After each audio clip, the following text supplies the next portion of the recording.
માયાવતીએ ભાજપને આપ્યું સમર્થન, કહ્યું રાજકારણથી ઉપર ઉઠીને વિચારવું પડશે। બહુજન સમાજ પાર્ટીના અધ્યક્ષ અને પૂર્વ મુખ્યમંત્રી માયાવતીએ કહ્યું કે બસપા સંસદમાં રજૂ થનારા એક દેશ એક ચૂંટણી બિલને સમર્થન આપશે। તેમણે કહ્યું કે એક ચૂંટણી થવાથી વિકાસ કાર્ય અટકશે નહીં અને જનહિતના કાર્યોમાં પણ ચૂંટણીના ચક્કરમાં નહીં રોકાવું પડે।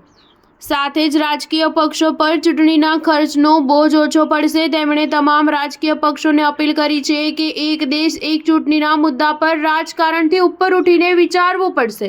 રવિવારે બસપા હેડક્વાર્ટર લખનૌમાં તેમણે પત્રકારોને કહ્યું કે ડોક્ટર ભીમરાવ આંબેડકર જ્યારે કાયદા મંત્રી હતા તો તેમણે જોયું કે કોંગ્રેસ બંધારણના હિસાબથી કામ નથી કરી રહી, તો તેમણે તત્કાલીન વડાપ્રધાન જવાહરલાલ નહેરુને પોતાનું રાજીનામું આપી દીધું હતું।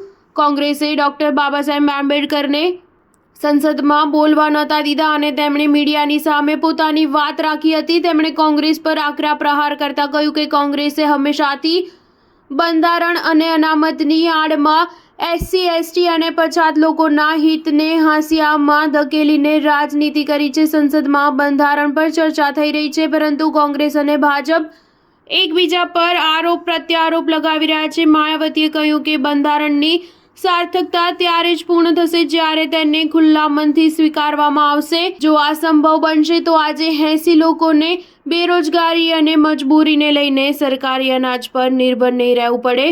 કોંગ્રેસે બાબા સાહેબને ભારત રત્ન પણ ન આપ્યો।